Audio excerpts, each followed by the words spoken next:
RC here, and I'm about to discuss a very controversial topic that has not many videos on it, nor are there sermons that really dive into this topic as much. And yes, it's gonna deal with the subject of human sacrifice in relation to one of the biblical God's judges.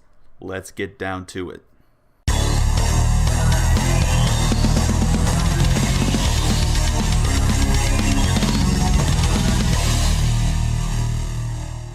This is a topic that I myself struggled with, and I actually ended up changing my own view after reading up on the arguments to see why this interpretation of the story must be a valid one.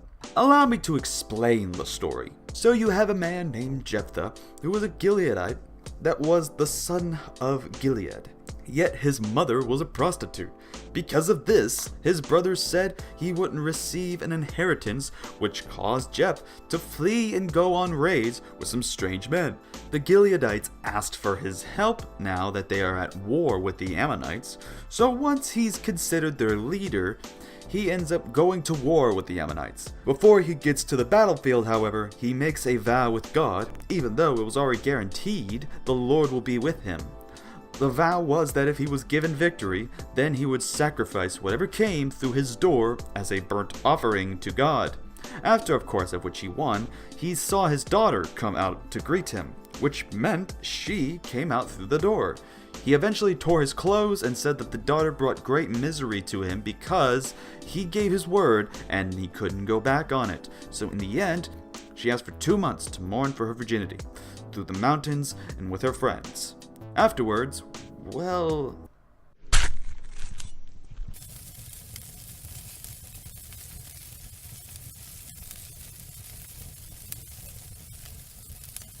I think you get the picture. We usually hear, especially as an objection by atheists, Muslims, and even liberal Christians who deny the inspiration of the Bible, especially since Hebrews 11 calls him a hero of faith. The only question to ask is if they are correct. After my research, yes, they are indeed correct that this is what happened. Originally, I was defending the minority position that he actually offered her up to the temple and was originally going to defend that view in this. But when I set out looking for answers, and looking at the Old Testament introduction books, the commentaries on this, and the slight scholarly comments on the subject matter in various different books, it led me to the opposite conclusion of how to understand the story.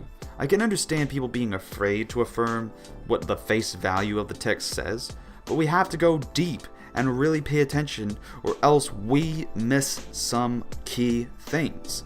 Things that point out that God did not actually show a stamp of approval for this sacrifice. Let's examine the verses in question here. Then the Spirit of the Lord came upon Jephthah, and he passed over Gilead and Manasseh, and passed over Mizpah of Gilead, and from Mizpah of Gilead he passed over unto the children of Ammon. And Jephthah vowed a vow unto the Lord, and said, If thou shalt without fail deliver the children of Ammon into mine hands, then it shall be that whatsoever cometh forth of the doors of my house to meet me, when I return in peace from the children of Ammon, shall surely be the Lord's, and I will offer it up for a burnt offering. On the surface, it seems like he was willing to offer something to the Lord. Keep in mind that while God's Spirit was in him, this was before the offer, and the Spirit of God was already being with him, was for the purpose of ensuring the battle that would be in Jephthah's favor. It was Jephthah later who would think it's necessary to add a burnt offering to the list. First thing is first to remember, Jephthah was not chosen directly by God to conquer the Ammonites. Michael J. Glado notes the following in page 192 of A Biblical Theological Introduction to the Old Testament, and that is, there are several distinctives of Jephthah's rise.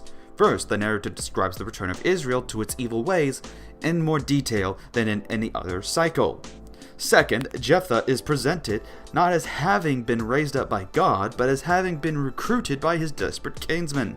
So the background indicates that Jephthah wasn't directly chosen by God to lead or conquer, it was instead the men who went to find and ask for his assistance. Nowhere in the text do we see any sign of approval from God. Some might say that it was because of the Spirit coming upon him that this could be seen as an approval. However, that doesn't automatically equate to his approval of the act. Paul Copan notes the following in page 98 of his book. Quote, "Some might wonder, didn't the Spirit of the Lord come on Jephthah?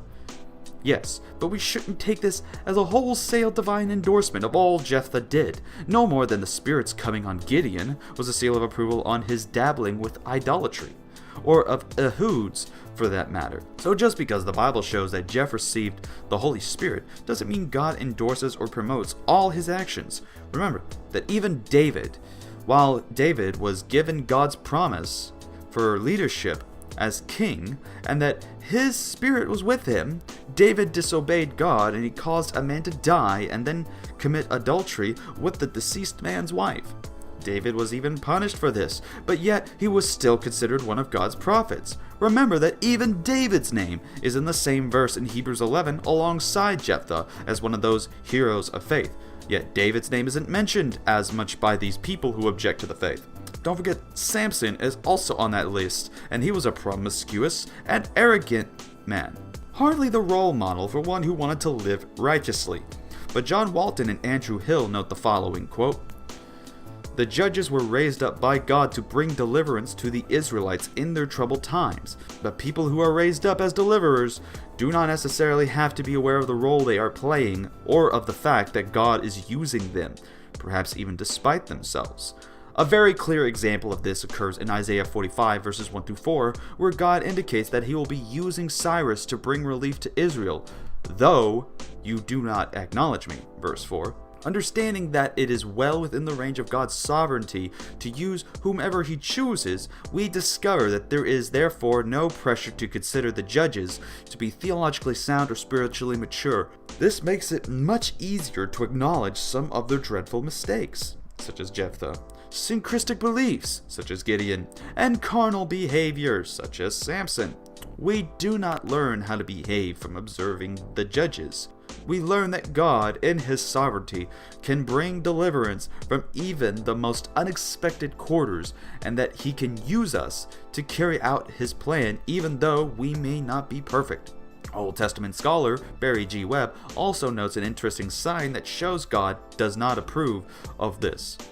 Quote, "Jephthah has received no visitation as Gideon did, nor any prophetic word as Barak did. His words, 'If you will indeed give the Ammonites into my hand,' recall his own words to the elders in chapter 11 verse 9.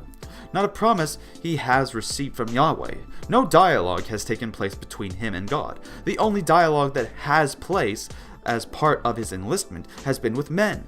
From Jephthah's point of view, Yahweh is still aloof and uncommitted.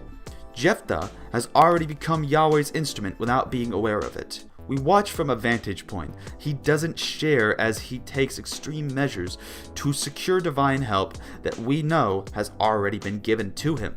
Now, it was certainly a very rash and irrational vow for this man to make. If Jephthah was thinking in terms of what the Torah stated and affirmed, he would have learned that not only is human sacrifice forbidden, such as what we see in Deuteronomy 12 verse 31, but that the daughter could have avoided it had Jephthah paid 30 shekels, which is what you see in Leviticus 27 verse 3. The fact that based on Judges chapter 11 verse 12 through 28 exists shows that Jephthah was aware of the Torah and he had complete knowledge of it. Not only that, but her daughter too would have been familiar with the Torah, living in a society of Jews acquainted with such. However, we must keep in mind that this behavior and vow, while unbiblical, was also going to happen because of the daughter. Ancient Jewish scholar and historian Josephus notes the following in Book 5, Chapter 8 of his Antiquities of the Jews, quote, "However, this action that was to befall her was not ungrateful to her, since she should die upon occasion of her father's victory, and the liberty of her fellow citizens. She only desired her father to give her leave for 2 months to bewail her youth with her fellow citizens, and then she agreed that at the forementioned he might do with her according to the vow. Accordingly, when that time was over, he sacrificed his daughter as a burnt offering, offerings such as an oblation, as was neither conformable to the law nor acceptable to God, not weighing with himself what opinion the hearers would have of such a practice." So Josephus notes that indeed what the man did was against the law and it was unacceptable to God. But the daughter also wasn't as depressed as some skeptics would make her out to be. She would willingly accept the vow results to honor her father and his victory. Because if she knew the law, she knew that a priest would also have to be aware of this and remind him to pay the 30 shekels in order to nullify it. She doesn't do so and instead asks for her to wail over her virginity. Fun fact though, if subjective moralists think right or wrong is determined on the individual and what they desire to do, then it shouldn't be a problem for Jephthah's daughter to willingly keep herself in this predicament. Why didn't Jephthah go to the priest then? Well, according to the Targums and the Midrashes of this account, Jephthah and Phinehas, the priest, hated each other and did everything in their power to avoid each other. Old Testament scholar David M. Gunn notes something that some who object to the story might actually find interesting, as is noted in page 135 of Gunn's commentary. Both men deserved punishment, many judged. Ecclesiastes Rabbah 12:15 reasons that God's Spirit left Phinehas from here on in 1 Chronicles 9:20. Previously God was with him, while Jephthah gradually lost his limbs and buried where they dropped. So Jephthah was buried in the cities of Gilead, as Judges 12 verse 7 states. Also Rashi on 11 verse 39, adding boils to dismemberment. So in the Jewish tradition that carried on about the story, Jephthah was eventually punished for his action, which should make some people happy instead of bringing an objection to the story in which a man was actually punished. So in conclusion, what we should know is that Jephthah was wrong to take the vow, but still, throughout his life, had faith in God and would be recognized in Hebrews 11. Dr. Webb notes, as the exegesis of the passage has shown, Jephthah was wrong to make the vow in the first place. Not only was it unnecessary, God would have given him the victory anyway, but it was effectively a bribe, and therefore a denial of his bold public expression of confidence in Yahweh, the righteous judge, in chapter 11, verse 27. Furthermore, since child sacrifice was a pagan rite condemned in the law of Moses, to do it, even in fulfillment of a vow, would be to commit an abomination, such as noted in Jeremiah chapter 32, verse 35, and therefore incur God's judgment rather than secure his help. Finally, Dr. Tremper Longman and Raymond B. Dillard tell us the following in page 143 of their introduction to the Old Testament. It is easy at a distance to point out the foibles and failures of the leading characters in this downwardly spiraling story. But lest we get too proud, Paul reminds us that is what some of you were. With similar mixtures of ignorance, frail obedience, and tangled motives, we, like them, were washed, sanctified, and justified by the grace of God for all of their flaws, and are to learn from their faith.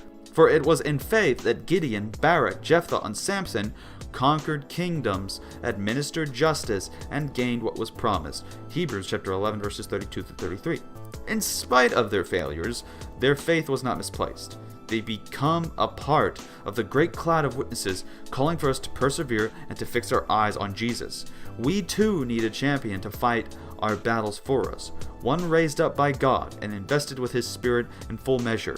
We too need a leader to secure for us the inheritance that God has promised, one who will perfect our faith. So ultimately, the moral of the lesson is here: don't get your morals from the judges and their behavior, and don't just simply judge the Bible based on their actions when the Bible is quite clear that it did not endorse their actions. God didn't endorse these actions, and we should instead focus on the fact that they at least had faith, and faith alone is what justifies us, not our deeds. But faith is what saves and redeems and brings you right with a holy and just God. This has been RC Apologist. Take care.